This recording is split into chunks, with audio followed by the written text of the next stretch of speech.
Welcome everyone, and thank you for watching this video. Today we're going to be looking at the World Handicap System and the rules of handicapping that will be coming out in January of 2020, so just a few weeks away. I'm Mack Van Lenten, Assistant Executive Director here at Golf House, Kentucky.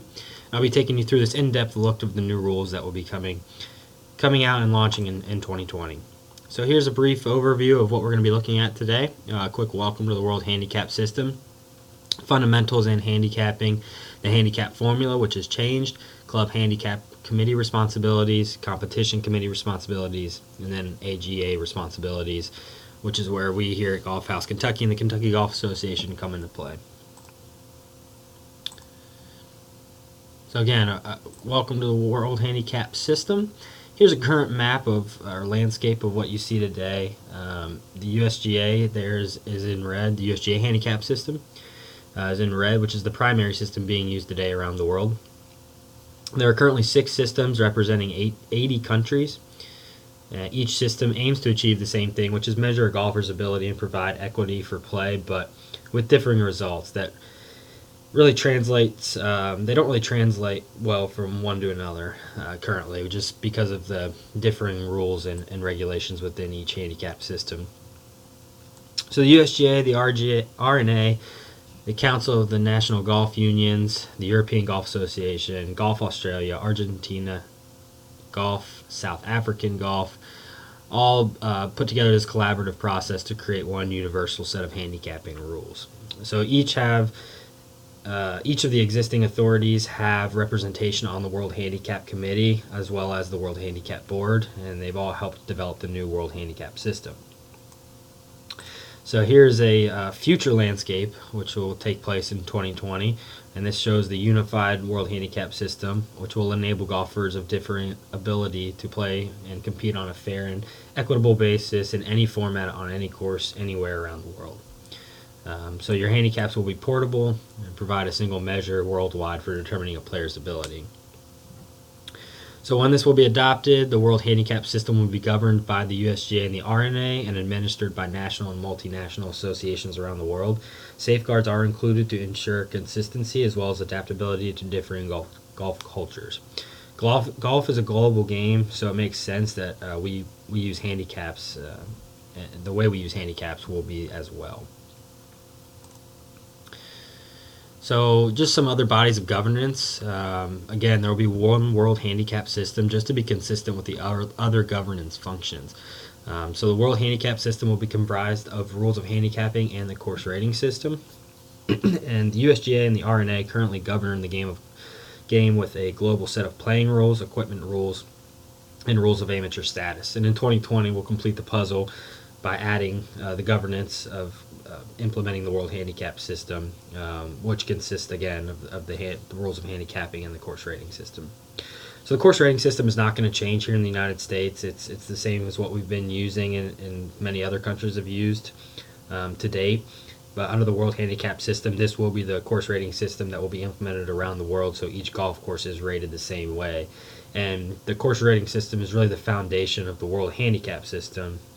This will allow the handicaps to be truly universal and portable from course to course and country to country.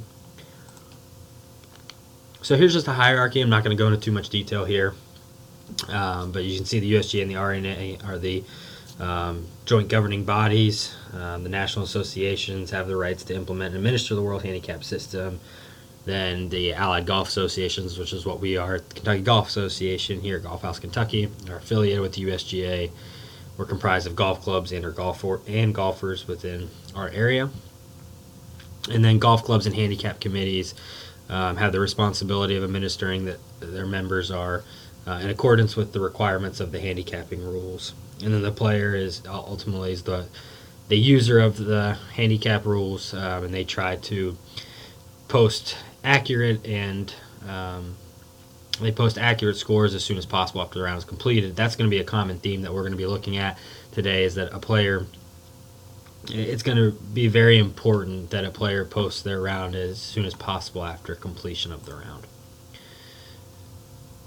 So we do have a new book that will be coming out, a new rule book, the Rules of Handicapping. It's going to have 7 rules. There is a digital version of this available currently. Physical copies are being distributed over the next few weeks to the golf associations, so we should be able to start distributing those to clubs here very shortly. And then here's a quick video on the inclusivity of the new World Handicap System. The World Handicap System is designed to welcome all players to the sport, regardless of age, gender, ability, or nationality, no matter what sort of golf they like to play or how much time they have. All players are encouraged to get a handicap index, giving them a sense of their golfing ability, allowing them to track their performance, and providing a score to aim for, no matter where they're playing or how well they play. It's a myth that you must be good to have a handicap.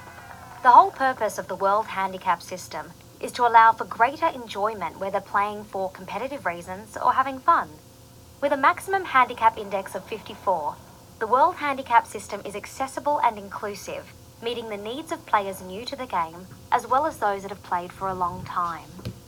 To obtain a first handicap index, a player needs to complete a minimum number of holes in an authorised format of play and submit scores in accordance with the rules of handicapping. The system is flexible. Players may submit 18-hole or 9-hole scores if more appealing, or any combination of the two. For players with limited time, the rules of handicapping help support a good pace of play.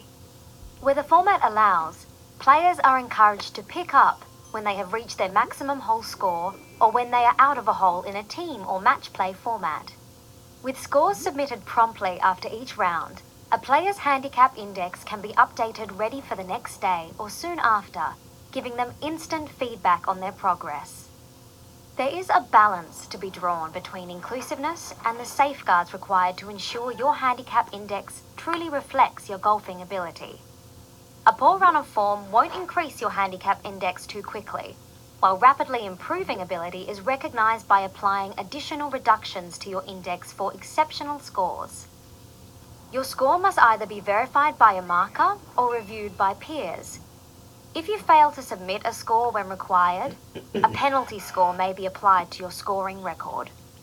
Golf clubs and handicap committees play a major role in welcoming new players to the sport and managing their handicaps. They may offer separate competitions for different handicap ranges, or separate scratch and handicap prizes, allowing players of all abilities to enjoy the thrill of competition. At least once a year, handicap committees will review players' handicaps to ensure they continue to reflect their ability. These measures combine to maintain the integrity of the game while promising a system that works for every player, whether competing for a trophy or playing their first round.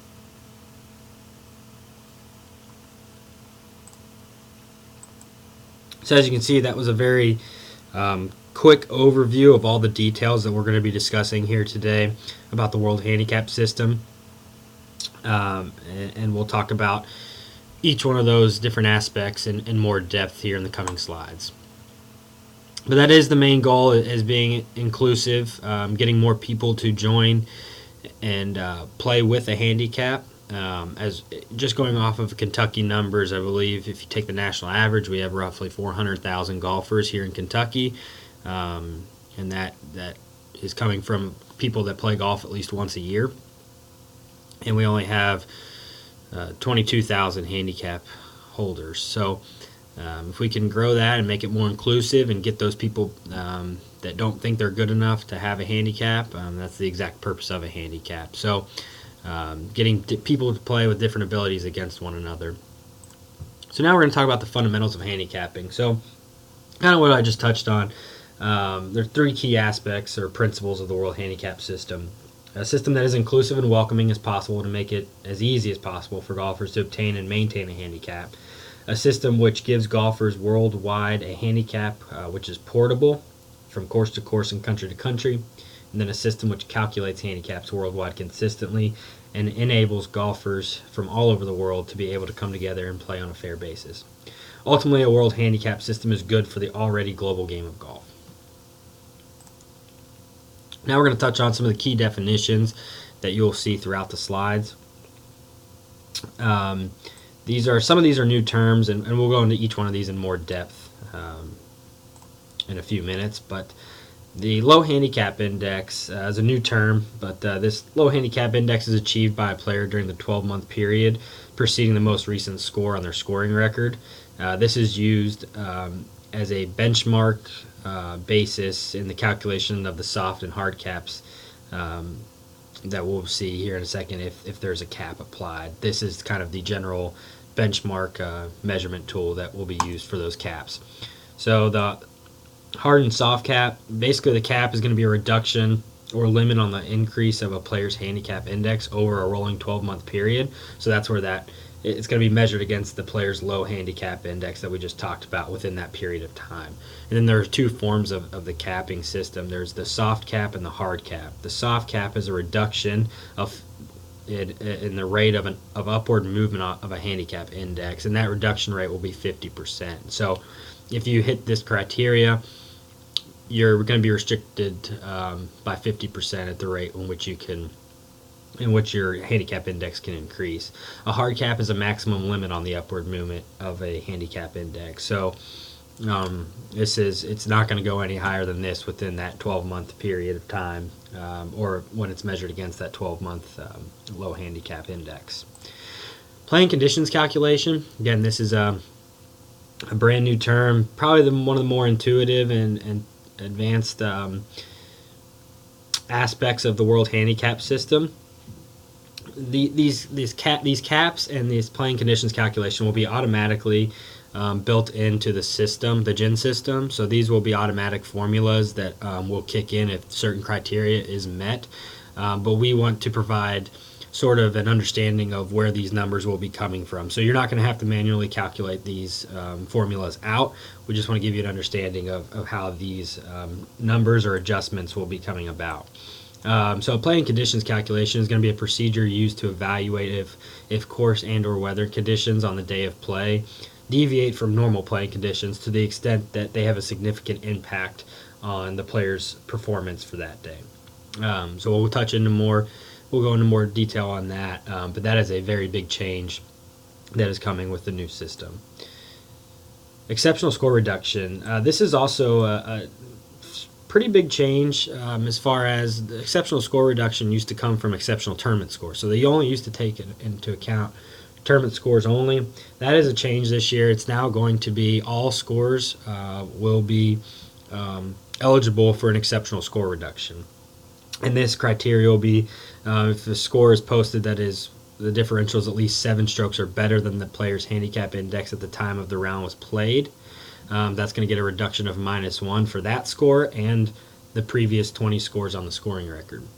If a score that is posted has a differential that is at least 10 strokes or better than the handicap at the time of the round was played, the handicap index, that's going to get an exceptional score reduction of -2. And again, that will be applied to that score and the 20 previous scores posted on the record.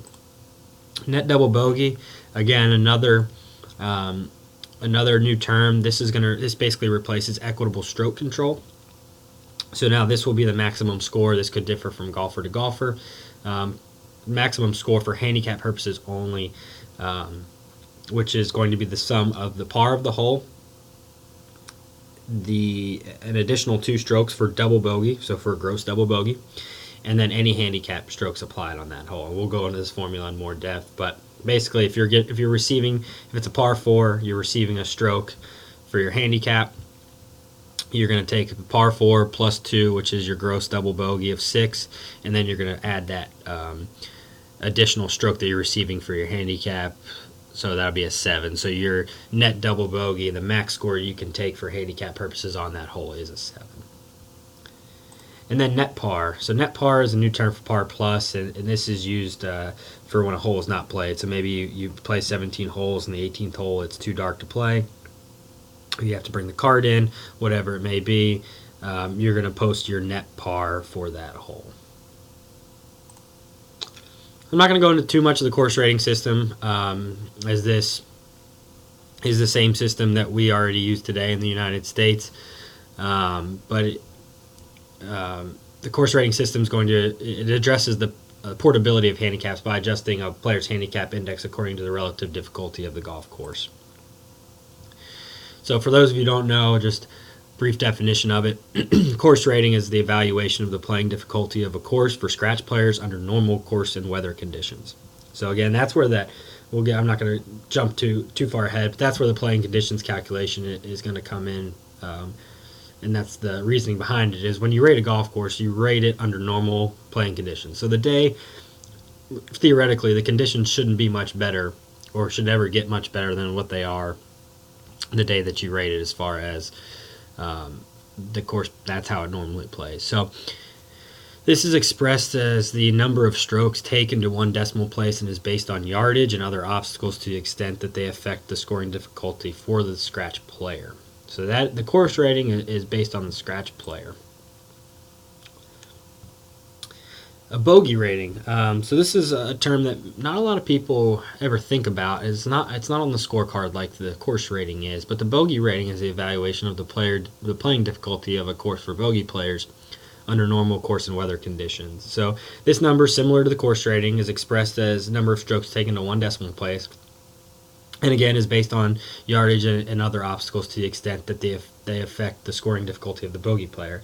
So under the course rating guidelines, a bogey player is a woman with a handicap index of approximately 24 and a male with a handicap index of approximately 20.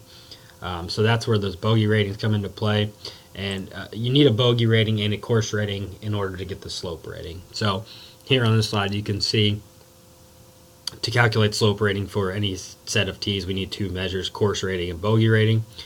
So it is a combination of these measures that allow us to calculate the slope rating for tee sets. So again, don't want to go too much in depth on the course rating, as that's not what we're here for, but just want to give a brief overview as it does tie into the World Handicap System. So course handicap. This is a big change. This is probably the most significant change for golfers here in the United States under the current system, the current handicap system that we use. Under the current system, the course handicap represented the number of strokes needed to play to the course rating for the tees being played. The benchmark is now par, which may be intuitive to many, but will generate questions starting in 2020 because golfers' course handicaps will change as a result of this new calculation. But by applying a course rating minus par adjustment, the process for setting up multi-tee events will be simplified. This will essentially eliminate Section 3.5 in the current handicapping rules, which is the adjustment for competitions being played among different tees. And there's often confusion that comes along with the 3-5 adjustment, so this will be welcomed, hopefully, for many golfers out there. But we as the association will have the responsibility of adjudicating par, since par will now be used in the course rating the course handicap calculation and impact the score posted for net double bogey and net par. So essentially, in many cases, at least from what I've seen so far, many courses are going to have different total par values among the different tees that they provide at their clubs. So you might have the back tees as a par 72 and the tee up from that as a par 72, but then your next forward tee might be a 71, and your most forward tee, if you have a senior tee, might be a 70. But here's the formula: course handicap equals handicap strokes times slope rating divided by 113.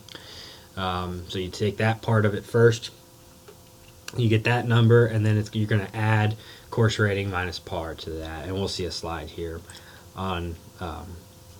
So this is how it is today.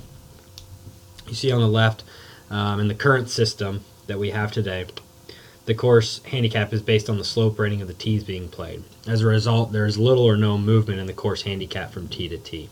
So these examples show a scratch golfer and a golfer with a handicap index of 15 on a sample course. Again, this is specific to the current USGA handicap system that we have been using. So if you notice, the scratch is the same from all tees, and the 15 goes from an 18 to a 15, and there's nearly 2,100 yards of difference from the black tee to the gold tee. So on the left there, with the scratch player, there is absolutely no movement of their course handicap from the back tee to the front tee, and there's a significant yardage change there. And as you can see in the par column, the front tee is a par 69, the back tee is a 72. So that's what I was talking about just a few minutes ago, about par is going to be a different value, potentially be a different value between the different tees. So if you look at the 15 handicapper here, again, they're a 15 from the gold tees, which really does not make much sense in itself to begin with. And then they only get 3 additional strokes, but they're playing a course that's 2,100 yards longer. So there's really not much movement within the course handicap calculation as we see it today, and that's where this new formula is going to take effect. So here we're just looking at the 0 handicap player today, in 2020. The scratch, again, on the left is the current system, and then on the right is the new under the new calculation. So the scratch today is a 0 from all tees, just like we discussed. In 2020, using the handicap index of 0 and making the course rating minus par adjustment, the 0 goes from a course handicap of 2 from the black tees to a 5 plus 5 from the gold tees. So you can see there's a difference of 7 shots from front to back there, and that really is going to give a different dynamic to the course handicap and make it more accurate to that player's ability from each tee. So now we're going to compare the 15 handicapper. Again, on the left is how we are today, and on the right is under the new 2020 system with the course rating minus par adjustment. So you can see, again, like we discussed, a 15 from the gold tees, and then an 18 only goes up to an 18 from the black tees. But if you look at it from the middle tee there, this player is a 15, so their handicap index, but their course rating goes all the way up to a 20 from the black tees due to about 1,000-yard increase in the yardage there, and then all the way down to a 10 from the gold tees. And this is because it takes the par value into effect. So you use that formula, you can notice that the par is different from the gold tees than it is from the silver tees. It's 3 shots right there. So that's where you get those 3 shots, in addition to how things used to be done under the old system. But as you can see, that makes the par really makes it more intuitive in the calculation of the process, and it makes it easier for those clubs when you are putting on multi-tee events. It's sort of already, the adjustment is sort of already baked in to the new calculation, so you have it right there, and you don't have to make any further adjustments as far as course handicapping goes when you're playing multi-tee events. So playing handicap, again, this is a new term. This is just the course handicap and then the handicap allowance in addition to that. So the playing handicap takes into effect the allowance. If you're playing in a different format or various formats of play, there's different allowances. There are suggested allowances for those different forms of play. So this number will be referred to as the playing handicap. So there will need to be an adjustment when players compete from tees where par is different, but this will happen much less frequently than players competing from tees with a different course rating. So again, a little bit more intuitive, and you won't have to make as many adjustments for multi-tee events here. But as you notice, the animation next to the player, so their handicap index or their course handicap for this particular event at this course from the tee that they are playing is a 15. They're only getting whatever format they're playing. They're only getting a handicap allowance, so they're only getting 85% of their handicap. So this will equal a 13. They'll be playing it down to a 13 for this particular event. So maybe they're, they're playing in some sort of team event where they only receive 85% of their handicap. So even though their course handicap was a 15, for this event they're getting an allowance of 85% of that, so their playing handicap for this event will be a 13.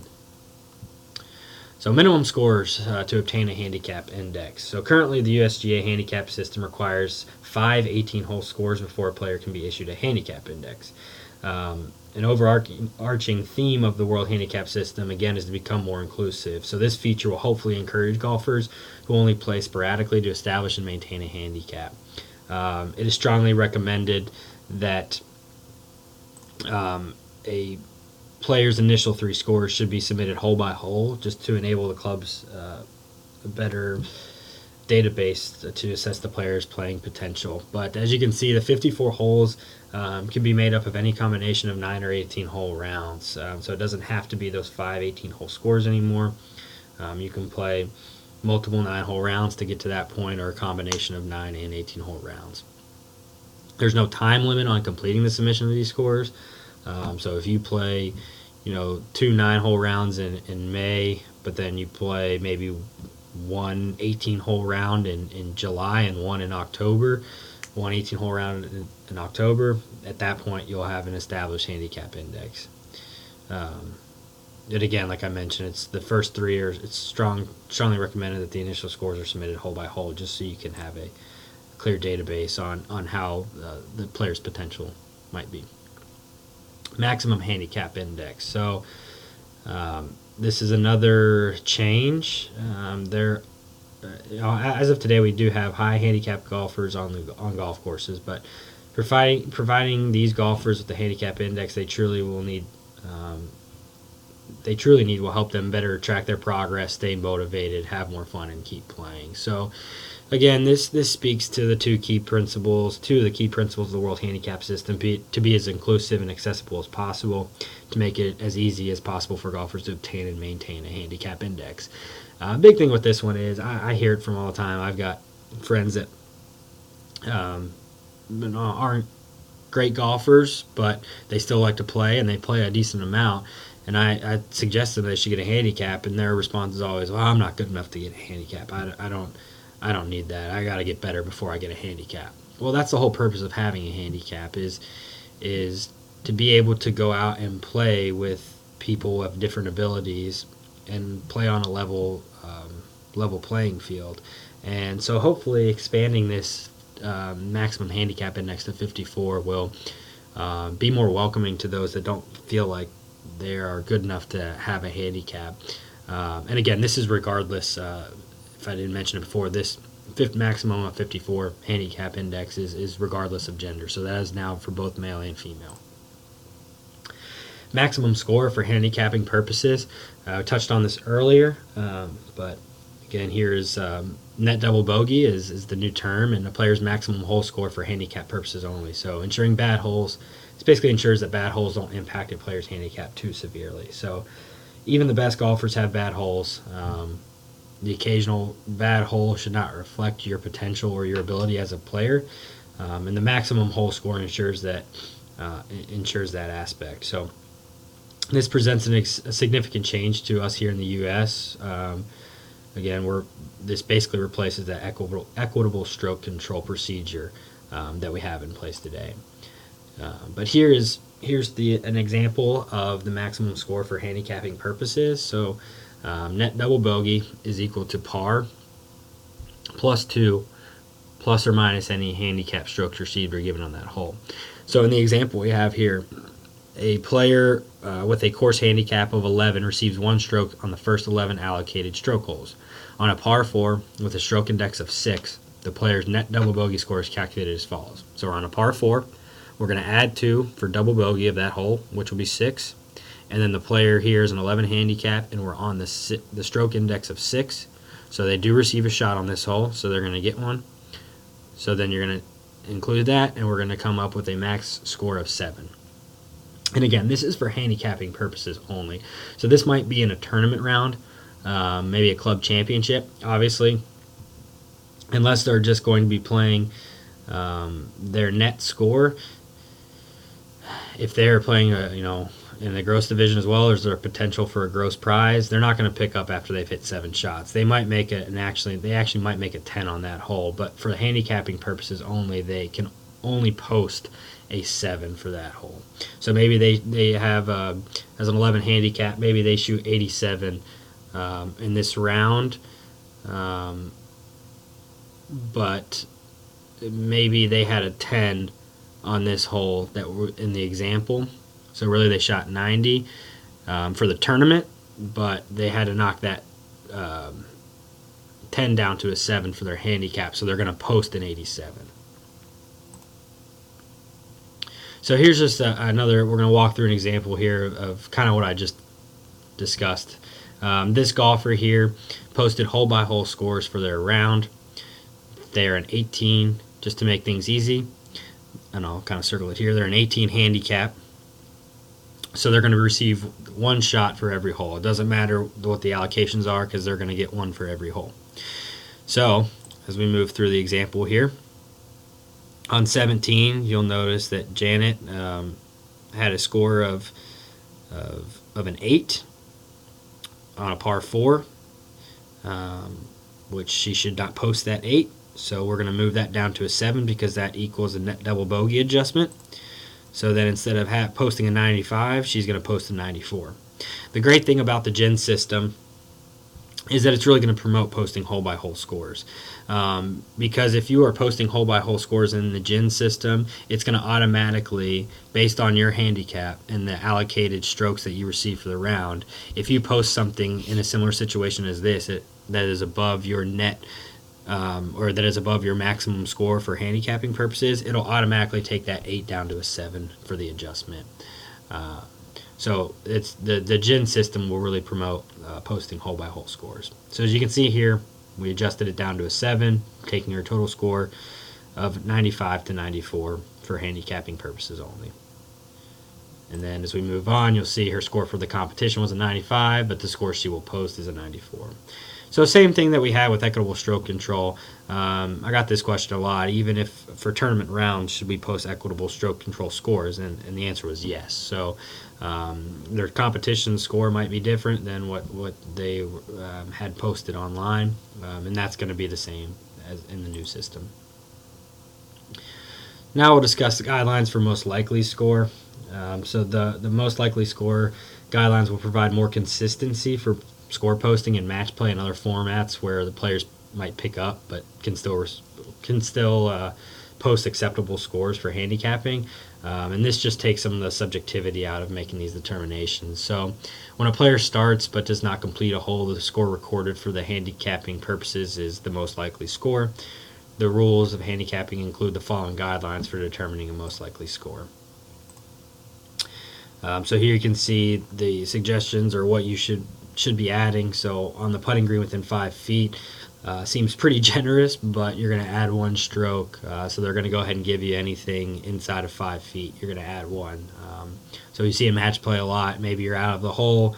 The player you're playing against makes par. You're putting for bogey.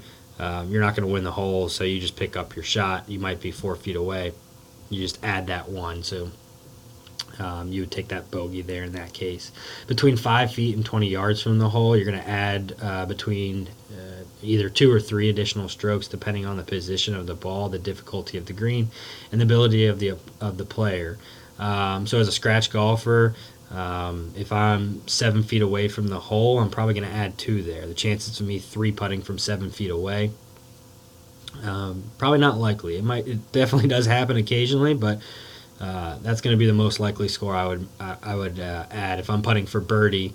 If I'm putting for a 3 on a hole, I'm going to include that putt for the 3, and then also say I'm not going to make that, so then I'll take a 4 there.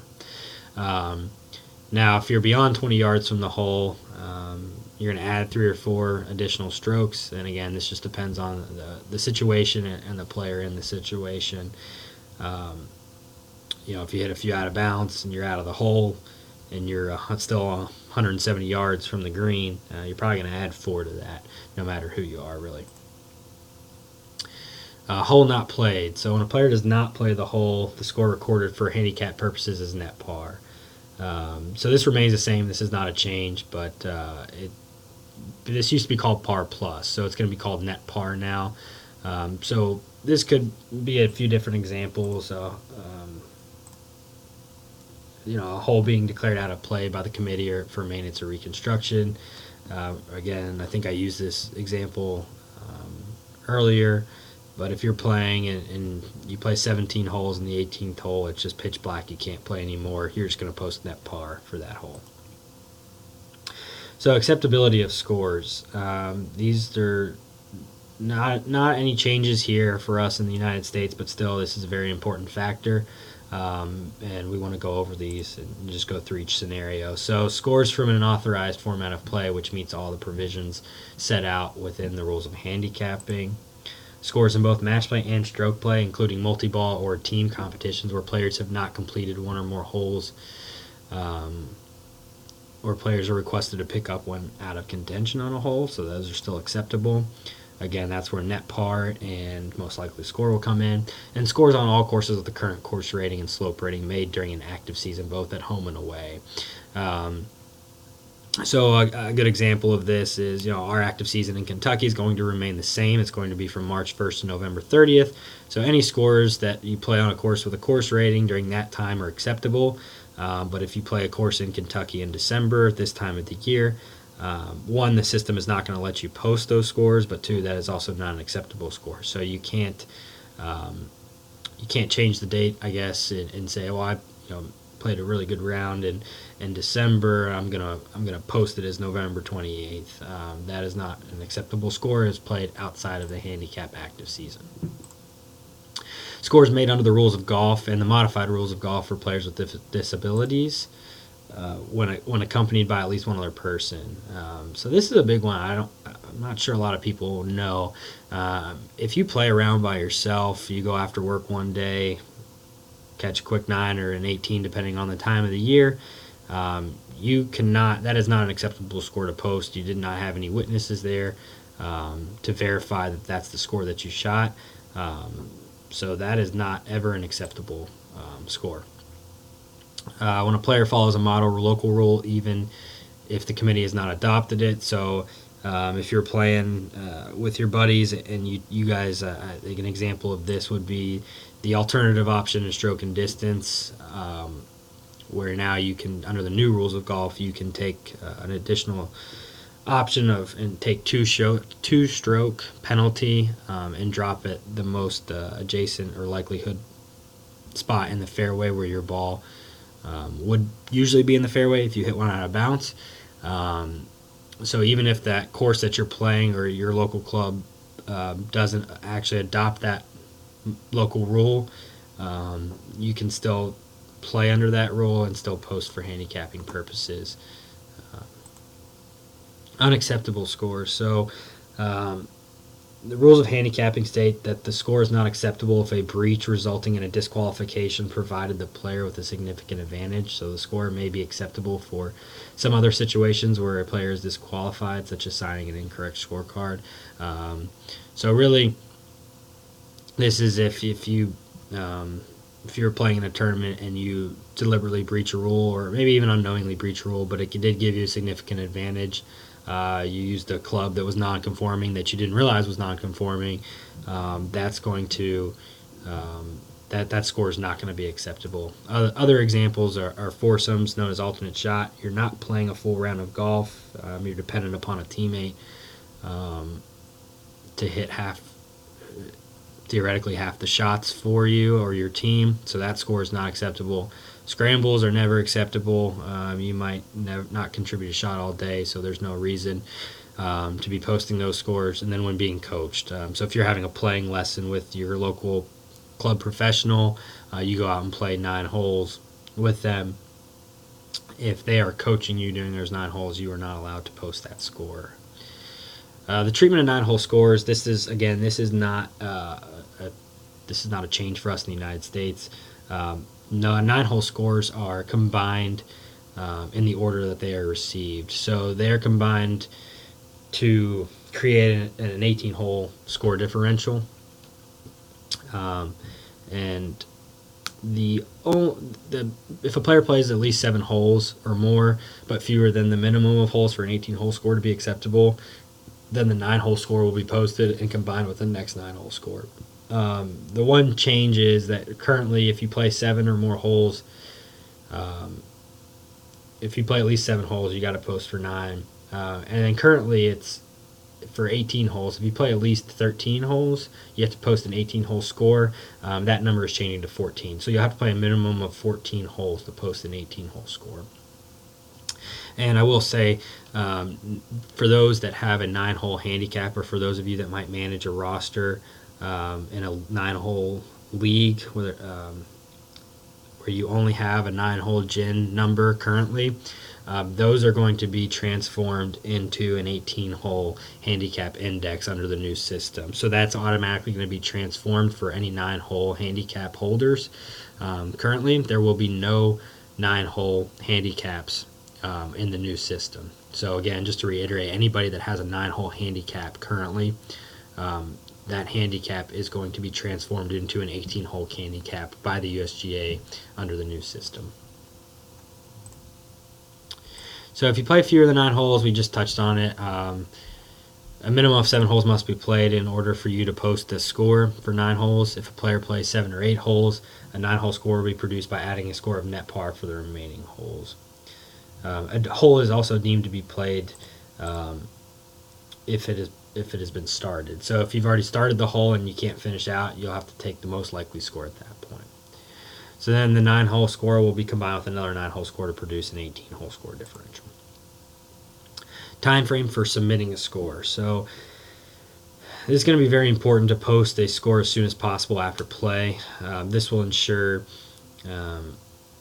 the accuracy of a player's handicap index on the next day and allow for the score to contribute to the data pool, which determine if an adjustment for abnormal playing conditions should be made. And then again, more on this topic will be covered later in the presentation. But when the score is basically with the playing conditions calculation, it's with the daily revisions, it's going to be taking place at midnight of that day. So it's essential that scores are posted on the day that they are played. So now we're going to go into a handicap formula. We're going to have a brief video here. Every golfer is different. Every golf course is different. Every day is different. The aim of the World Handicap System is to take all these differences and produce a single measure of a player's golfing ability. A handicap index reflecting the score a player can achieve when playing well. To do that, it must start with a handicap calculation which balances responsiveness and stability, consistency and flexibility. At the core of the handicap calculation is your score, demonstrating how well to the course's difficulty, as determined by its course rating and slope rating, and any conditions that might have made the course harder or easier to play on the day.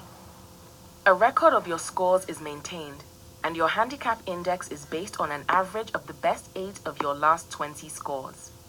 Because your worst scores are discarded, your handicap index reflects the score you're likely to achieve on your better days. The more scores you can submit, the more accurately your handicap index will reflect your golfing ability. While any player can have a bad day or a run of poor form, form is temporary. That's why the handicap calculation does more than just look at your most recent best scores. It retains a memory of your lowest handicap index during the past 12 months and provides mechanisms to ensure bad days don't cause your current handicap index to increase too quickly from that low index. Under normal circumstances, your handicap index should never increase more than 5 strokes above your low handicap index over a rolling 12-month period. Players have great days too. Juniors and beginners in particular can improve dramatically over a short period of time. The handicap calculation can identify this, applying additional reductions to a handicap index when a player achieves a score of 7 strokes or more below their current handicap index. A calculation won't always detect a real change in a player's ability. For that reason, Each golf club's handicap committee has the tools and can adjust a player's handicap index to better reflect their current ability. All these elements come together as your handicap index is revised promptly, ready for the next day or soon after. The World Handicap System delivers a handicap index to all players that is calculated in a consistent way across the globe. It allows players everywhere to continue to enjoy the game they love, wherever they play and whoever they're playing with or against. So again, a great summary of the handicap formula and some of the topics that we'll be discussing that are more calculation based here. But overall, there are 5 significant changes to the handicap index calculation that you'll see in 2020. We'll get into each one individually, but keep in mind that the overall goal of the calculation is to be inclusive, modern, and consistent, all while making the lives of handicap committees and golf administrators a little easier. So again, we've talked about it a little bit, but the minimum number of scores required to get a handicap is the 3 18-hole scores or a combination of different 9 and 18-hole rounds that accumulate to 54 holes. And then the big change is that we'll be using the 8 differentials out of the average of the 8 differentials out of the 20 to calculate the handicap index. So this will be your 8 best differentials out of the most 20 recent scores, which is different from what it has been. And then we're introducing the new playing conditions calculation to account for variations in weather and course setup. Again, we briefly discussed this. The new exceptional score reduction that looks at all the posted scores previous to that exceptional score that might have been posted. And then lastly, the soft and hard cap that we touched on at the beginning of the presentation to pretty much limit extreme upward movement of the handicap index. So here's a chart of the number of differentials that will be used. This will be determined the number of scores that will be used to calculate the handicap index as well as any additional adjustment. So while the goal is to be more inclusive to new golfers, by reducing the minimum number of scores from 5 to 3, there's been a third column added, which includes a downward adjustment as a safeguard to ensure that the field is still protected from players who have a minimal number of scores on their record. So this happens when, as you can see, there's 3, 4, or 6 scores, no player scoring record. The adjustment appears at 6 because that's when you start to take the average lowest 2. So you're getting into multiple scores being taken into account in the calculation. So this is done for a couple reasons. First, with limited scoring information available, a downward adjustment is necessary to project the player's ability. So a player typically plays to their ability 1 out of every 5 rounds. When only 3 scores exist, it's possible that the player hasn't yet played to their potential. So second, the adjustment takes place as a safeguard. We're using less data to calculate the player's handicap index, so we want to be sure to protect the field that they're playing against, whose handicaps may be calculated using a more robust scoring record with the full 20 scores in that scoring record. So basically, if you have less scores, it's your index will be much more volatile. So we're just trying to eliminate that aspect of it and keep it as consistent as possible or as accurate as possible to that player's ability. So this is the same formula that's used in the USGA handicap system today, other than the extra math for the potential of having the playing conditions calculation adjustment. The PCC will be conservative in nature, so we expect that the vast majority of the time the PCC adjustment will not take place. But here's the scoring differential. Again, same as it is today, you just eliminate this PCC adjustment, and it's the same. Or I should say the PCC adjustment is just the only addition to that formula we've always used, but this PCC adjustment will not take place or shouldn't take place very often. So again, not a new concept here, but it's worth sharing as a reminder that a lower score does not always equate to a lower differential. In this case, the highest score produces the lowest scoring differential, as the course and slope rating are key components of this calculation. So you can see here this player played 3 different rounds and posted them. They shot 95 at this particular golf course with a rating of 71.3 and a slope of 125. And that scoring differential equated to 21.2. They went and played the next day at a tougher golf course. They shot a 97, so they shot 2 strokes worse. But the course rating here was a 73.8, and the slope was drastically higher at 140, so that 97 produced an 18.7 scoring differential. And then their best round of the 3 by score, they shot a 90 on a course that had a low rating of 66.1 and a slope of 105, and that actually produced their highest scoring differential. So you can see that their highest score produced their lowest scoring differential over these 3 golf courses, and their lowest score produced the highest scoring differential. So again, not a new concept, but just something that's worth a reminder. So calculation of a handicap index, we'll be reducing the number of score differentials that are used in the handicap calculation. So by moving from the 10 best out of the 20 system that includes a 96% bonus for excellence to an 8 best of 20 system in 2020.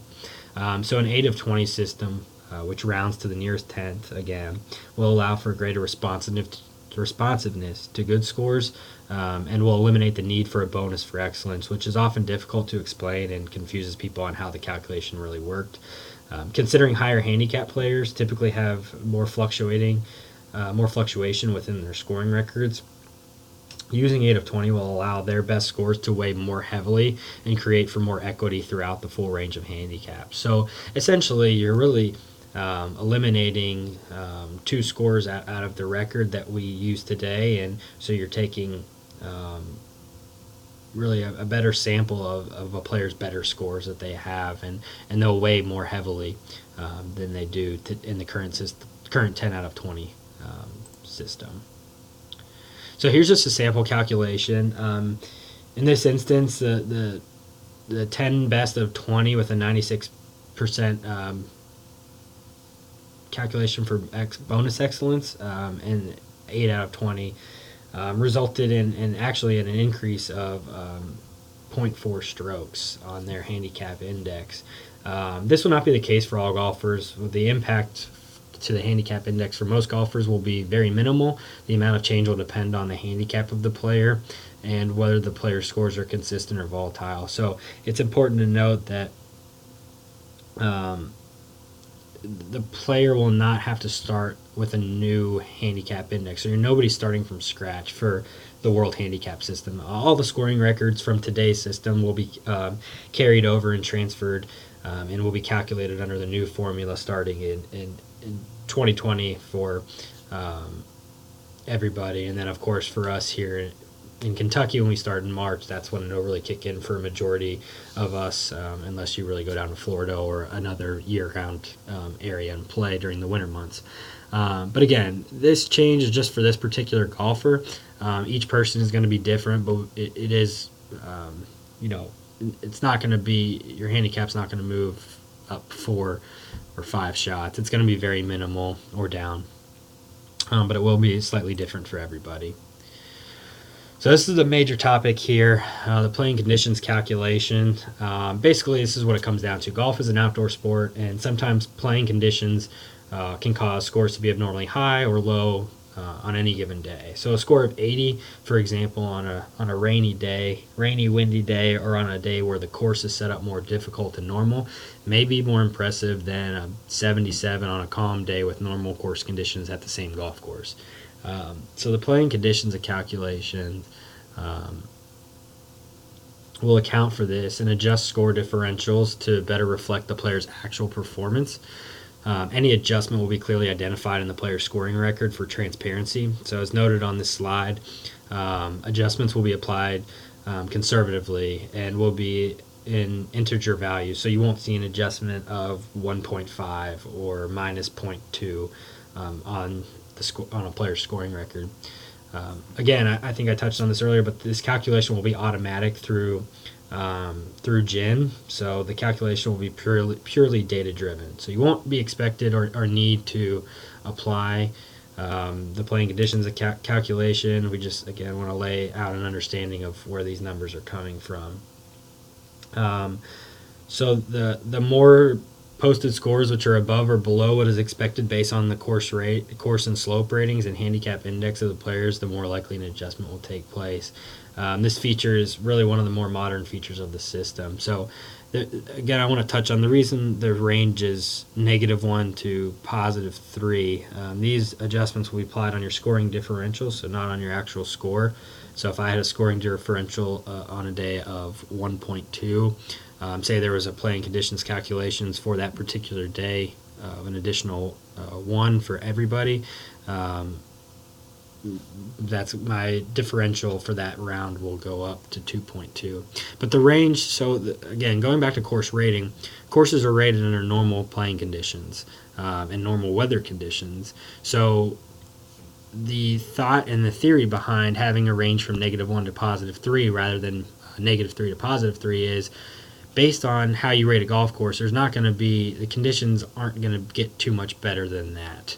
But they can obviously get a lot worse with bad weather and rain and wind, and maybe you have a superintendent's revenge day. So they skew the scale to be, again, it's most likely going to have a increase on the differentials rather than a decrease. So typically the conditions will be worse more often than not when this PCC kicks in.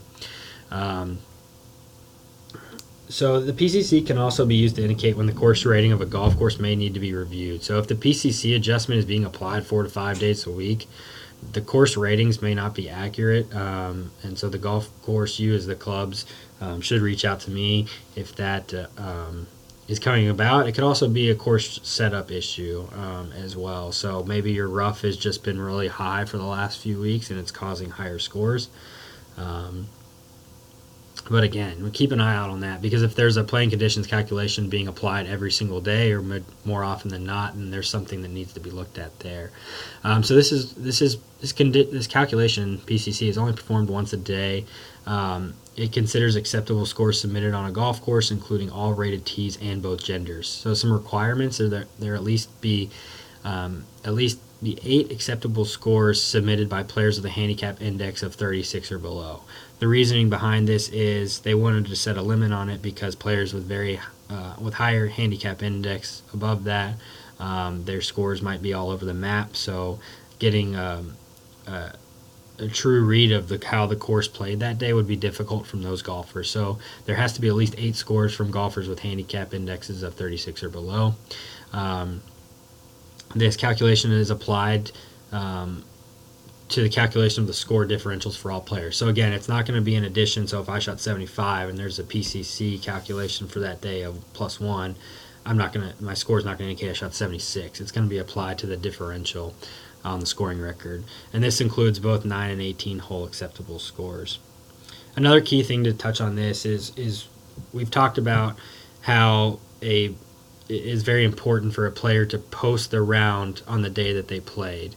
And that's because this, with the daily revisions that will be coming out, so your handicap is going to be updating daily at midnight every night. Well, if you played. So if you played, you're going to get your handicap will update. If you, on the day that you play, if you post your round and you are under the requirements here for acceptable scores for this PCC calculation, your score is going to contribute to that data set, and then you're also going to receive that reduction. If you play on Tuesday and you don't post your score, and let's say there was a playing conditions calculation that took place that day, you go back to the club on Wednesday and I forgot to post my score yesterday. You post your round that you played on Tuesday, you post it on Wednesday. Your score, that playing conditions calculation has already taken place at midnight. So your score will not contribute to the data set that led to this calculation, but you will receive the adjustment. So you won't contribute to the formula, but you will receive the result of the playing conditions calculation for that day if there was one. So that's why it's very important that to ensure the accuracy of handicaps that players post the day that they play. So exceptional score reduction. This will essentially replace the current 10-3 reduction process, and will simplify the automatic reduction altogether. So this considers all scores rather than just tournament scores, which is how we know it today. So that anytime a player demonstrates ability that is significantly better than their index suggests, a simple automatic adjustment is made. So again, we talked about it briefly, but you receive a ESR adjustment of -1 if you post a score differential 7 to 9.9 strokes lower than your handicap index of the time that the round was played. And then you also receive a -2 ESR adjustment if you post a score with a differential of 10 or more strokes lower than your handicap index at the time the round was played. So a key thing to look at here is when an ESR or an exceptional score is posted, that -1 or -2 adjustment will not only be applied to that score that you just posted, but it's also going to be applied to the previous 20 score differentials on the player's scoring record. So the net result will be a 1 or 2 stroke reduction on their overall handicap index. Any scores that you post, if you receive an exceptional score reduction on a score, any scores that you post after that will not contain that adjustment, which will allow the impact of exceptional score reductions to slowly reduce as new scores are posted. So those exceptional score reductions will fall off as you post more scores.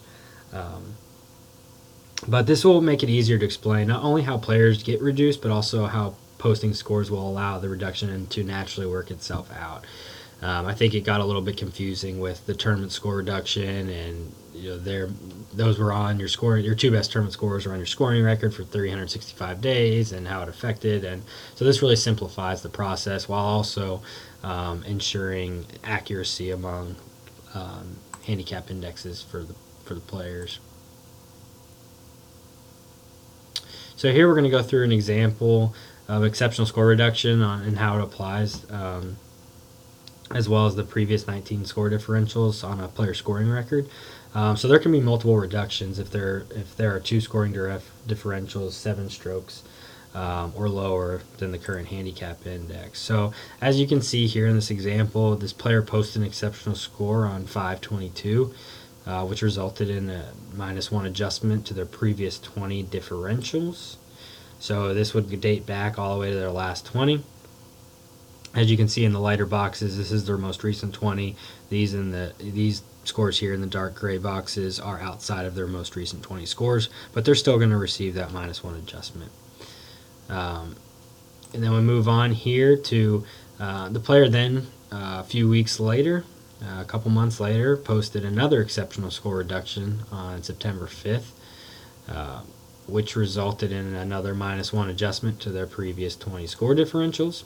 So you can see here the 2 scores that they posted after obviously do not have that score reduction, but the exceptional score and the ones previous, the last 20 previous, have the -1 adjustment. And then when we date back to that first exceptional score that this player posted, they're going to get an additional -1 because they are cumulative. So they're essentially getting a -2 reduction on these scores here. Now you notice that it goes back to the -1. That's because this is the 20th score. This 22nd score here is the 20th score after this second exceptional score reduction. So these will all receive a -2. So it does hit you not only on the score that you posted, but on the previous 20, and they are cumulative. So you can continue. If this player had another exceptional score along the way in a couple of scores, these would all get a -1, and a few of these would have another. These would all be basically -2, and then these would all. Some of them, these last few, would be -3. So it does get you in different areas, and you're going to see this mainly among juniors and new golfers who are rapidly improving over the course of a year.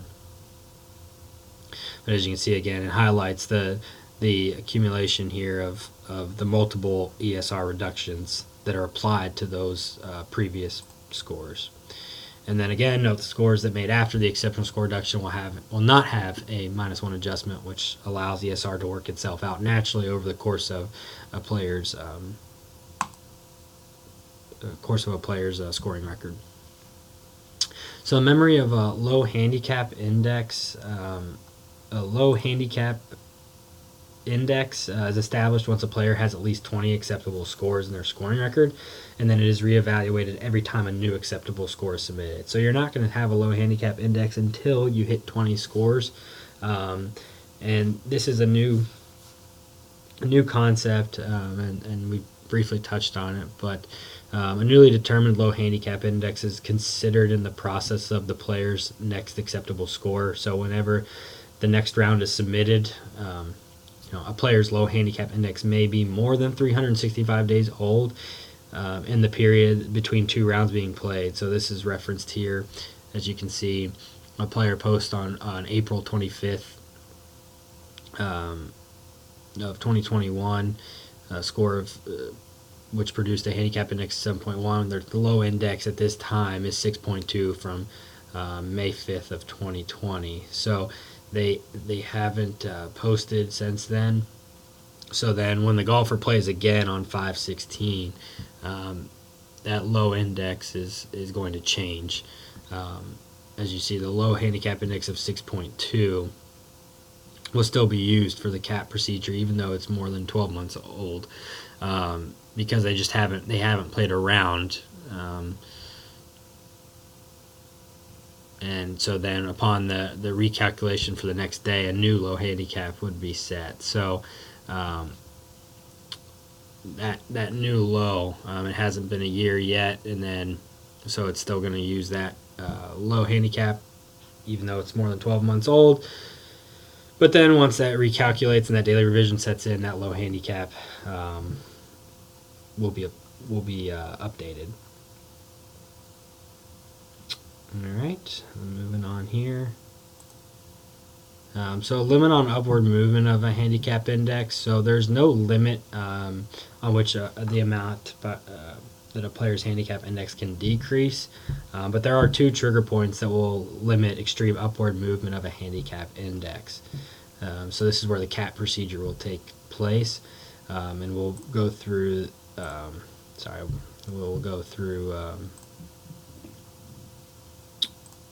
We'll go through these examples here. So the cap procedure, the soft cap and hard cap will be implemented to ensure that a temporary loss of form does not cause a player's handicap index to move too far from a level consistent with their demonstrated ability.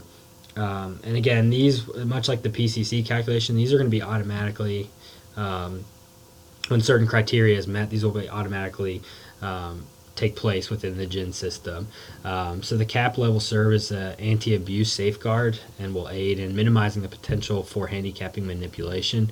The handicap committee at the club will still play a key role and have the ability to allow a player's handicap index to exceed the hard cap if special circumstances such as injury exist. But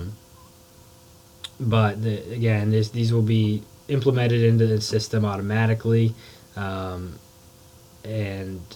this really favors the consistent player. The volatile player will be impacted more often, which is a good feature for a handicap system to have, because you want to reward the consistent player. A temporary loss of form should not cause a player's handicap index to move too far from a level which is consistent with their underlying ability. So if you're a good player and you're going through a tough month stretch of putting, your handicap, or a better example of this would be myself. Playing college golf, playing every day, practicing every day, and then graduating and going into the workforce. Even though I work in golf, I don't play as much as I used to. So my handicap has increased over the last 3 years since I've been out of college golf and playing competitively and practicing every day. But you don't want a temporary loss of form to really cause a player's handicap to move too far from what their potential or their actual playing ability is. So a low handicap index is really the anchor of this and is part of the system and should be made visible to the player, which it will be on their scoring record. So as you see here, the soft caps will suppress upward movement by 50% after a 3-stroke increase over the low handicap index has been reached. So again, we're measuring against that low handicap index, that 12-month low handicap index. And the hard cap will restrict upward movement to 5 strokes over the low handicap index. And it's important to note that we don't receive a low handicap index until we have at least 20 acceptable scores on the scoring record. So this capping procedure will only take place for those players where certain criteria is met with their rise of their handicap index, as well as if they have 20 acceptable scores on their scoring record. So we'll go through a soft cap example here. So player A has a low handicap index of 10.0. His current 8 of 20 average is 15.2. So the key is that the upward movement is unrestricted up until 3 strokes. So here the player went 2.2 strokes over that limit. So suppression or the soft cap will kick in at this point. So here we take, as like I just said, sorry, I spoke ahead of the slide there, but to determine how much, you subtract the low from the current, which is 15.2 minus 10, so you get 5.2. So you determine how much greater than 3.0 the result is, which is 2.2, which I just discussed, talking ahead of myself here. But so then you're going to subtract 50%. So again, we're restricting the upward movement by 50%. So you're going to subtract 50% of that resulting value, which will be 1.1. And then you're going to implement that for the new handicap index. So you're going to subtract 1.1 from the 8 of 20 average, which was 15.2, and you're going to result in a 14.1. So you can see that we are limiting we're restricting their upward movement, and this will automatically be done. So again, this is just to see where these numbers or how this process will work, but their handicap will automatically be reduced at 14.1, down from 15.2, and that will be taken care of in this system. So here we're going to look at a hard cap example. Player A has, again, a low handicap index of 10, and his current 8 of 20 average is 17.4. So we have to go through the soft cap procedure first to determine if we need to go to the hard cap. So we're going to subtract the low handicap from the current handicap index, so we're going to get 7.4. Again, we're going to go through the soft cap procedure to determine how much greater it is than 3.3 shots the result is. So we get 4.4. We're going to take half that number, and we're going to subtract it from the current index. So we're going to take 17.4 minus 2.2. And now we have a handicap index of 5.2. But the problem is that 5.2 is greater than 5 strokes above the low index of 10. So you see we're outside that that maximum of 5 shots for the upward movement. So this is where the hard cap is going to kick in. So it's important here to know that I understand the 8 of 20 average is greater than 5 shots more than the low, or is greater than 5 shots compared to the low handicap index, but it does not automatically get reduced to 15 because it must be pushed through the soft cap procedure first. So we can't just say, oh, this 17.4, that's greater than 5, so we got to reduce it to 15. That's not how it works. You have to push it through the soft cap procedure first to see if that soft cap procedure is needed. So here, obviously we're over our limit. We ran it through the soft cap procedure. We're over our limit at 15.2, which is no good. So then that's going to be that hard cap is going to kick in, and it's going to bump it down to a 15. So essentially, if you're just using even numbers here or clean numbers, if your low handicap is 10, when you limit that soft cap procedure of 50%, so you can only increase your handicap at a 50% rate, you essentially you would have, in order for the hard cap to kick in here, you would have to increase your current handicap index 7 strokes or greater for the hard cap to kick in this example. But it's important to note that the soft cap has to go through the soft cap procedure first before the hard cap can kick in, because you have to determine the soft cap adjustment prior to that. But again, luckily the positive on that is the system will take care of it automatically, so you don't have to worry about that calculation. It's just to lay out an understanding of where that number comes from.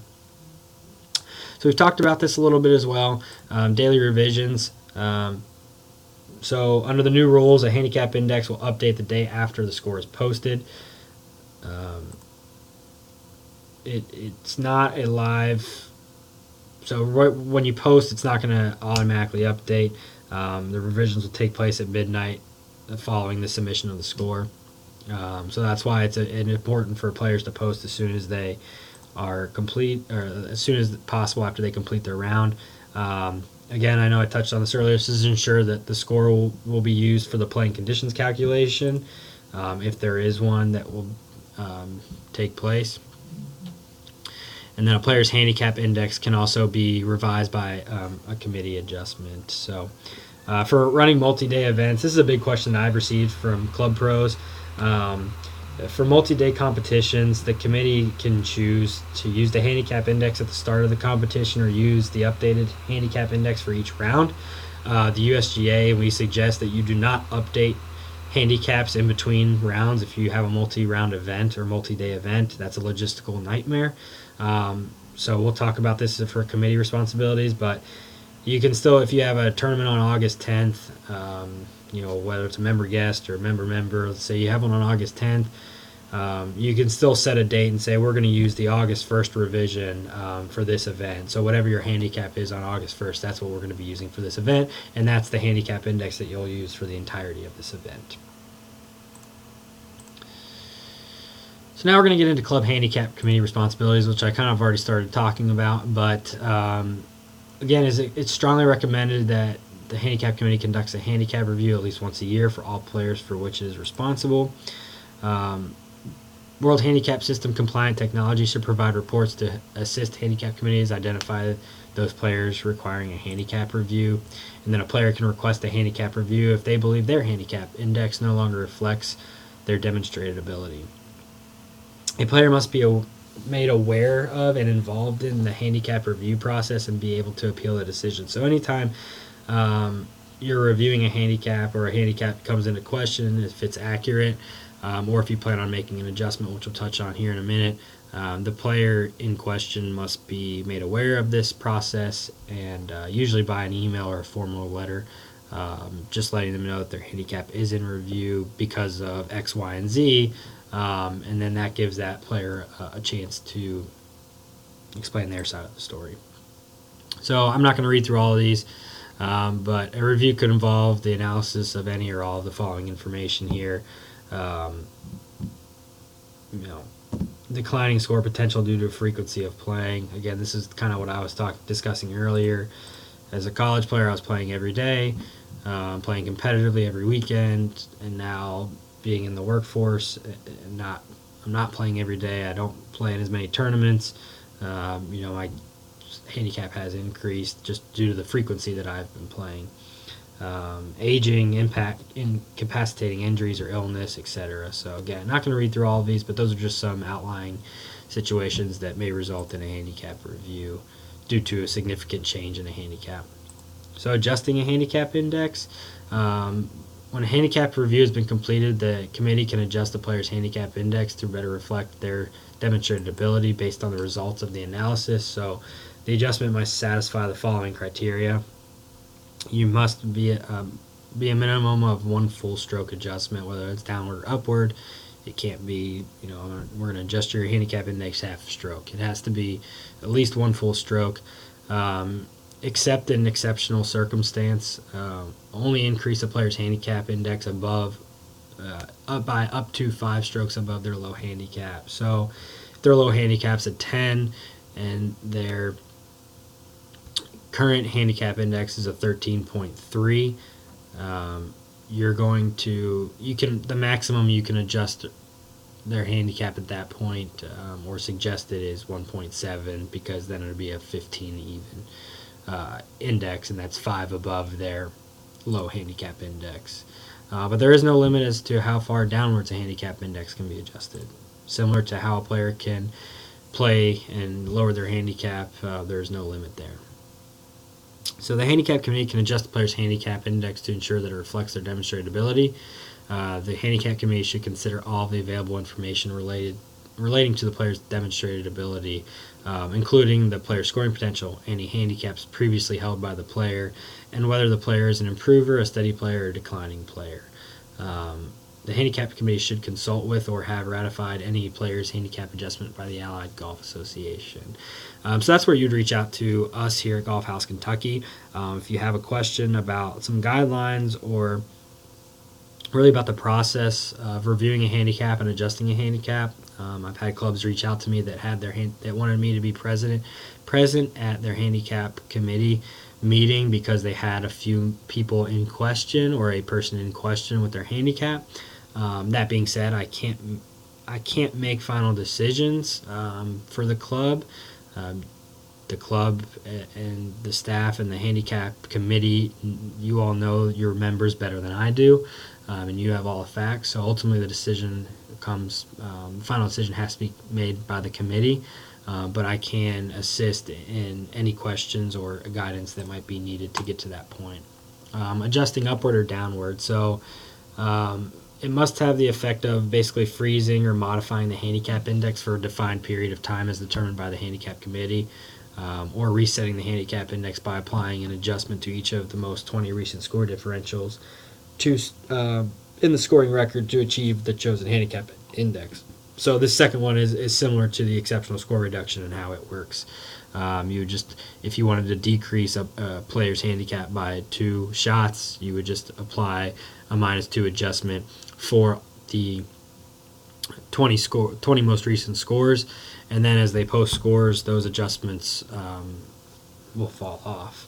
So it keeps them adjusted for a certain period of time. Applying a penalty score. So if a player fails to submit a score from an authorized format of play, the handicap committee should investigate and take appropriate action. This is not a change here in the U.S. Just wanted to it's very important to touch on. If the reason was valid and an unacceptable score is still discoverable, that score will be posted. So maybe you play around and you had to go pick up the kids from school or from daycare, whatever it may be, or the babysitter, and you just completely forget to post the score, but you're usually pretty good at posting a score. If you know what you shot, or somebody can vouch for you what you shot that day, you can still apply that score. And I'm talking if this months go by, and it is in question. You can still, if you remember that score or have record of it, you can still post it. If there is no valid reason an acceptable score is discoverable, that score will be posted. So even if there isn't a valid reason, if you still have the score or somebody can discover the score that you shot, that score will be the one that is used. If the score is not discoverable, a penalty score may be posted. And there's a few ways to go about it. I would highly recommend clubs stay away from posting par. If the score is not a penalty score of par, if the score is not discoverable, because if you're dealing with a +3 handicap, that's only going to be increasing their handicap. So typically, I like the method of posting using the lowest differential that they have on their scoring record and duplicating that score as a penalty score. In the most serious cases, such as repeated failure to submit acceptable scores, the committee has discretion to apply additional penalty scores, reset the player's handicap index, or consider disciplinary procedures. Withdrawing a handicap index, the committee or AGA should withdraw the handicap index of a player who deliberately or repeatedly fails to comply with the player's responsibilities under the rules of handicapping. This withdrawal shall only be applied after the player has been informed and has the opportunity to respond. So again, anytime you're adjusting or withdrawing a handicap, you have to give a notice to the player, and they must be able to appeal or respond to the review or withdrawal. And then again, reinstating handicap index. There's no time frame. Handicap index, when a handicap index can be reinstated, you can set that. The committee has the ability to determine the length of the time that is withdrawn. So just some considerations when reinstating a handicap index. The committee may wish to consider reinstating the index at a level that the handicap committee feels is currently reflective of the player's demonstrated ability. So while their handicap is withdrawn, if they continue to play, maybe you require that somebody keep score for them during the round, and that those scorecards are turned in to the pro shop, and then once that player is reinstated, you post those scores, or adjust the player's handicap index to reflect those scores and what they have been shooting over their withdrawn period of time. And then, or applying the handicap allocation procedure as if the player were new to the game, or reinstating or you can just simply reinstate the last handicap index record that they had.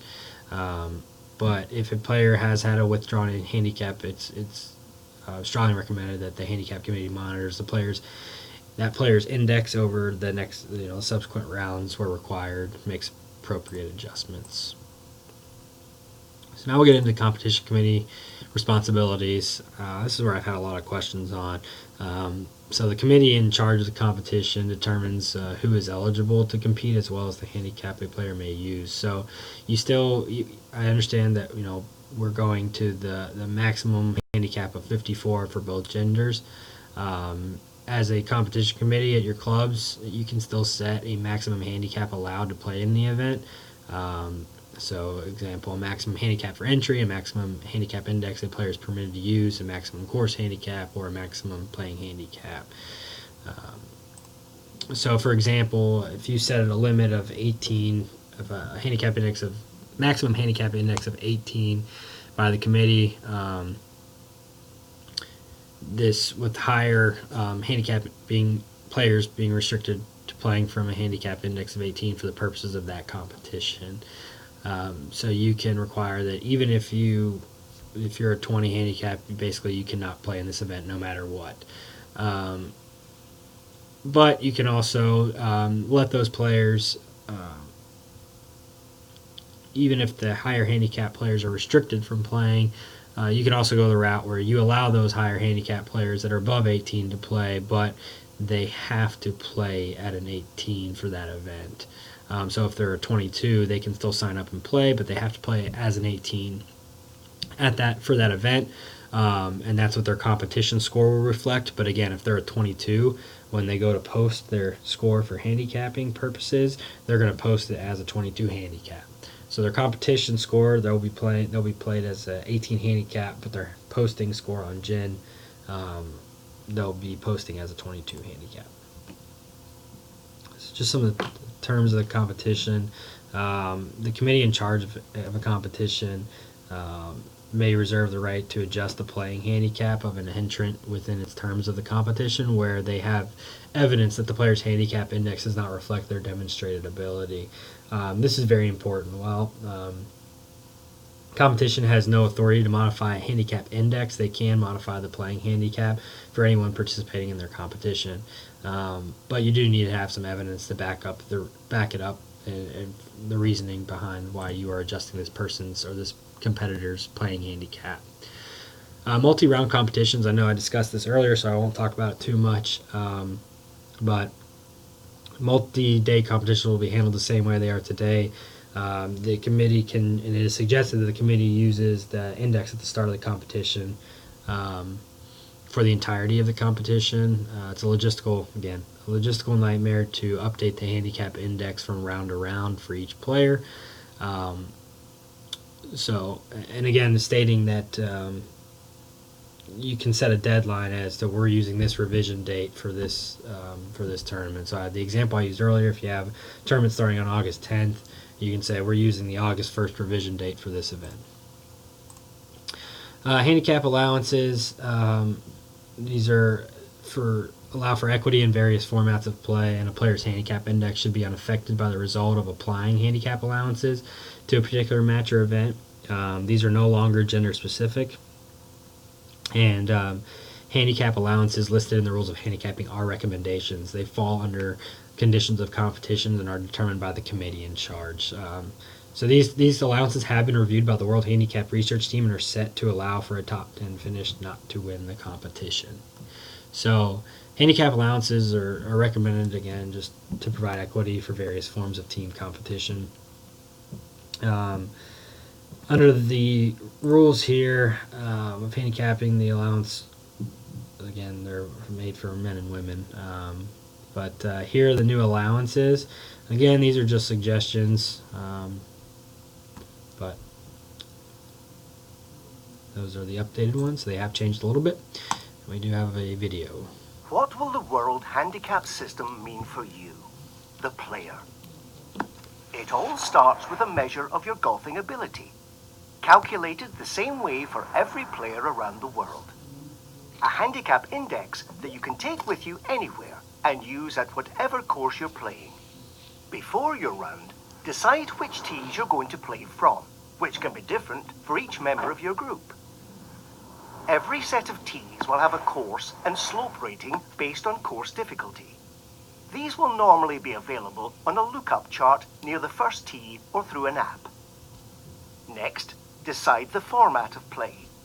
This will determine the handicap allowance you will be given.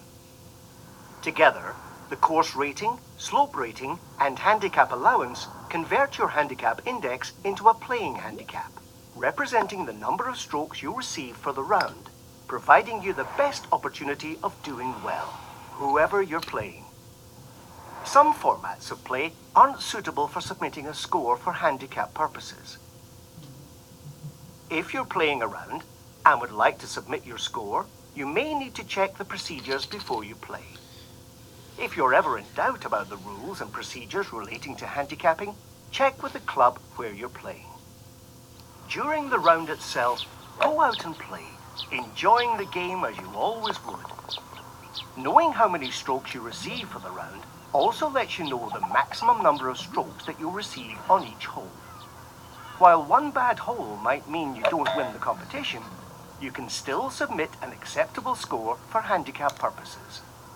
If the format of play allows, you should pick up when you reach your maximum hole score, keeping your game and the game of everyone else on the course moving along. At the end of your round, add up your score, including any penalty strokes and any applicable adjustments for holes not played or where you didn't hole out. When your score is ready, make sure it's verified as required, then simply submit your score in accordance with club policy. By submitting your score as soon as possible, you ensure all necessary calculations, adjustments, and safeguards can be applied, giving you an accurate, up-to-date handicap index ready for the next day or soon after. The more scores you submit, the more accurately your handicap index will reflect your ability. Up-to-date, easy to understand, and adaptable. The World Handicap System lets you play the way you always have, as well as giving you a handicap index that will travel anywhere you decide to play. So again, good recap of the playing handicap index and some of those new terms that we discussed. Just to recap everything as far as calculations go. So as far as AGA responsibilities, the administration of a handicap index, this is where we at Golf House and the Kentucky Golf Association fall into place. So we ensure that every player has only one handicap index, and to easily identify the golf club or AGA with authority should issues arise, a player should have one home club. So it's important to note here that multiple memberships will continue, but each player will have only one handicap index and one scoring record. where a player is a member of more than one club, it must be clear which is the home club, so basically where they play the majority of their rounds. But this will allow clubs to also work together on handicap-related matters. If if a player's handicap comes in question, the clubs can discuss it between their committees on what they see from both sides. So home club is determined by the player and is typically determined by where the player submits most of their scores. So who issues the handicap index? So in order to use the World Handicap System, an association must be authorized by the USGA and the RNA within its area of jurisdiction. The authorized national association can use the rules of handicapping in the course rating system, use the registered marks of the World Handicap System, and issue a handicap index either directly or where delegated through a golf club. So we are an AGA and authorized by the USGA here in Kentucky. Let's go forward there. So stroke allocation index.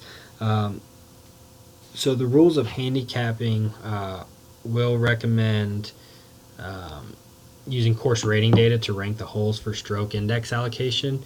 So this is a change that I'll get into here in a second, but the recommendation is to allocate odd strokes on the front and even strokes on the back. So currently we have two recommended methods in the USGA handicap system that we use today. We have two methods for determining the stroke allocation tables for golf courses, and they both require clubs to collect hundreds of scorecards. However, one process requires scorecards from the full range of handicaps 0 through 36, and the other requires players from two distinct groups. And the problem with using scores is that it's hard to find players with various handicap ranges. And since the majority of players out there are between 12 and 18, it's also difficult to gather good enough data to create an accurate allocation.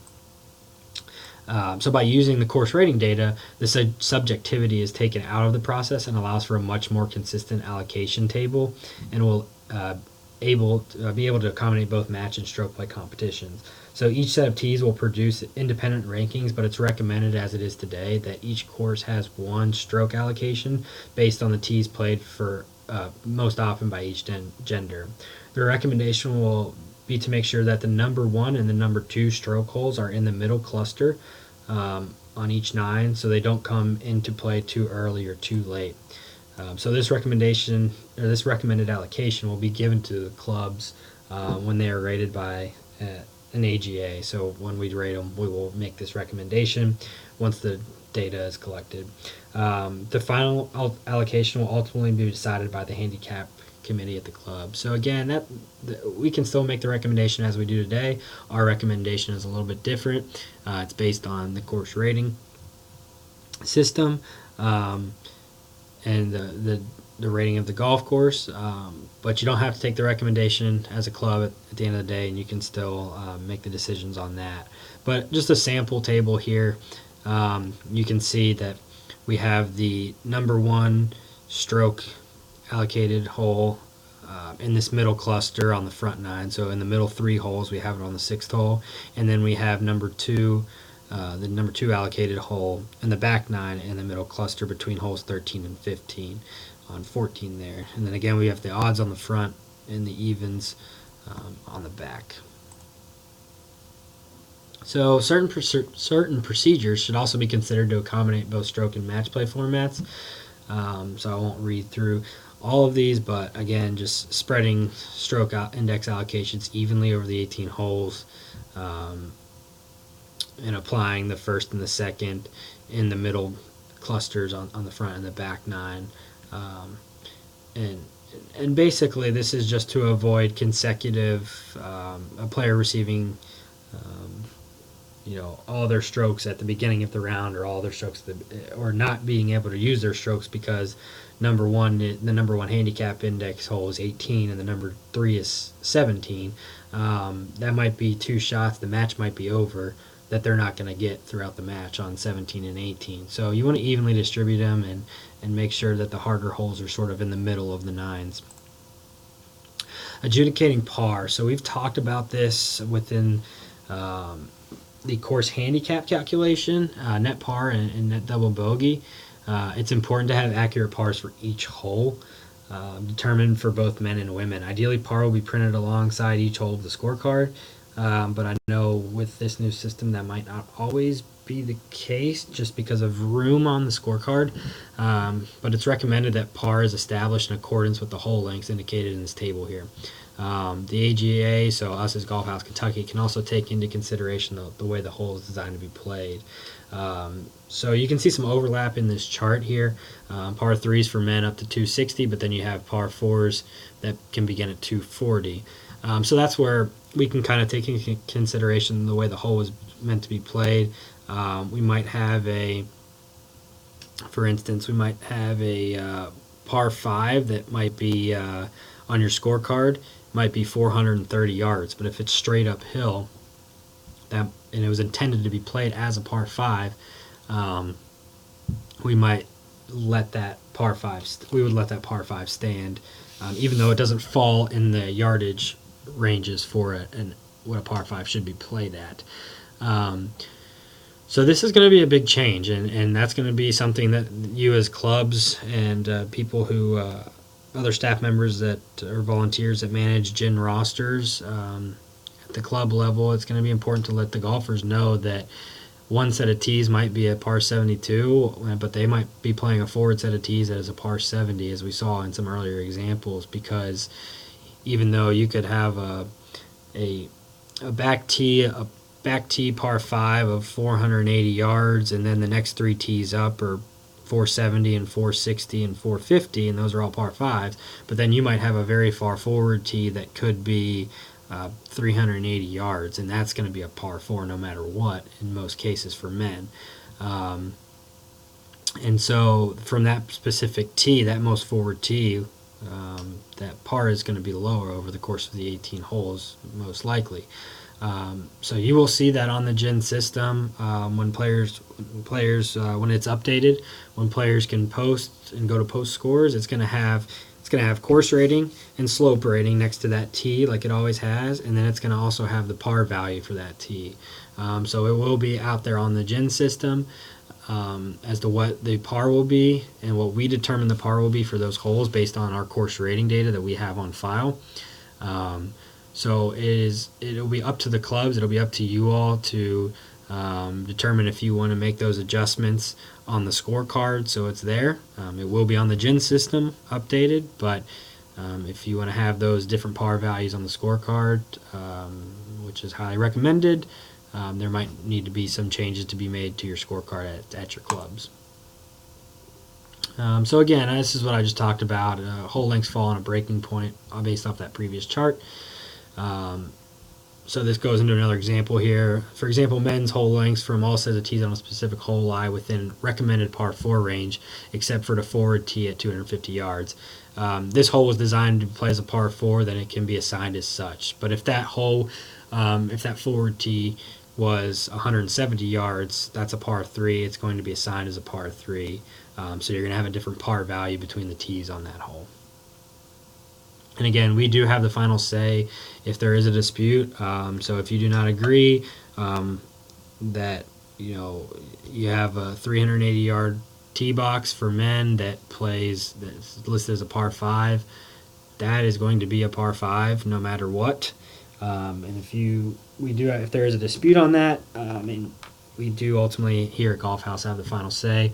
So it is going to be, when this new system comes out in the gin system, it is going to be labeled. The tees will have different par values. So if you do have a question, please bring it to our attention. We will certainly review it and take into consideration what you have to say. But at the end of the day, we do have the final decision on what the hole should be labeled. I'm not going to go into this too much. It goes back to course rating, but for temporary ratings for an unrated set of tees, typically we use this a lot on the junior tour. You want to locate the nearest set of tees. So maybe you have a club championship day and you have the back tees or the black tees, but you're going to move them up to be where maybe some of them are going to be moved up a lot, or you have an outside tournament. Like we have our own tees with the junior tour, so when we go to courses, we set up the course based on our yardages that we use for our different age divisions, and then we provide a rating for those sets of tees that are not on the scorecard. So this is just, again, I'm not going to go into too much detail on this part, but that's just for an unrated set of tees. That's sort of how you go about getting the rating. And then we're just going to do a brief video for course and slope rating. No two golf courses play the same. A score of 87 on a difficult course might be a better performance than a score of 85 on an easy one. It's not just courses that differ. Each player will perform differently, even on the same course.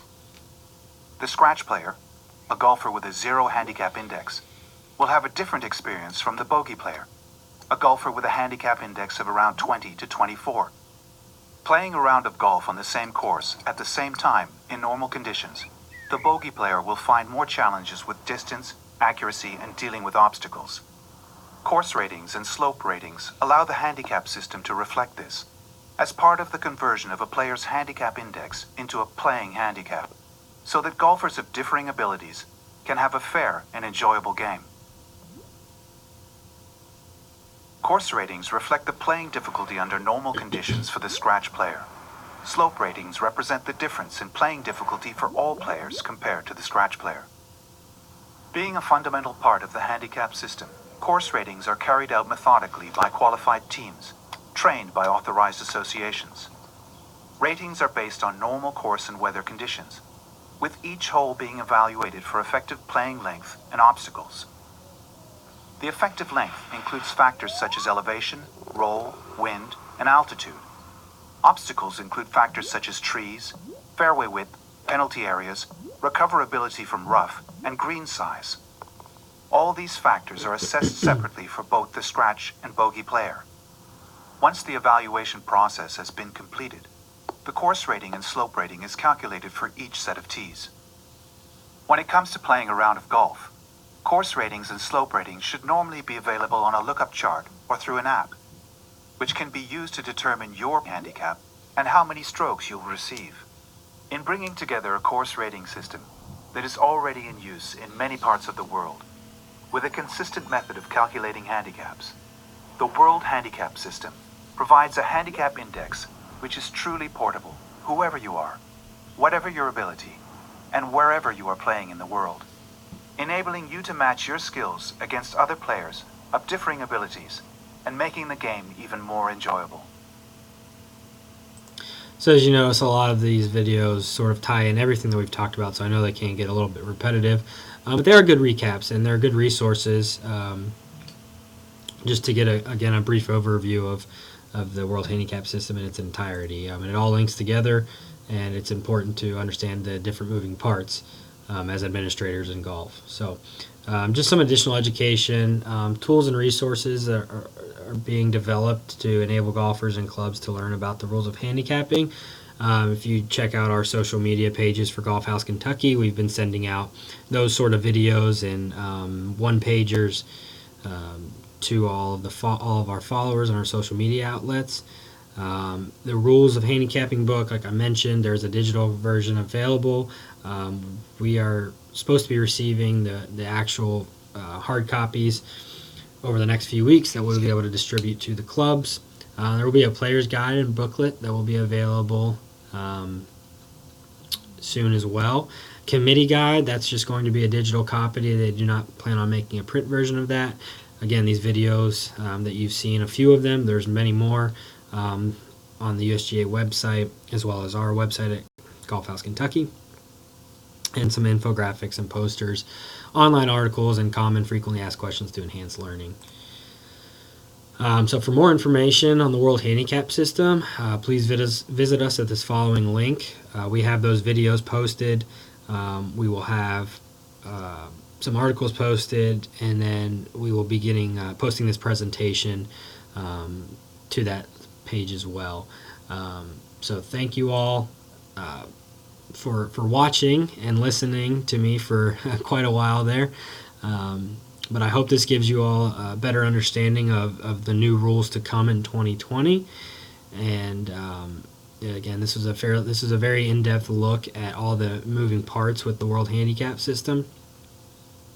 We have sent out GIN webinars. So the GIN system, and this is something I should have made clear at the beginning.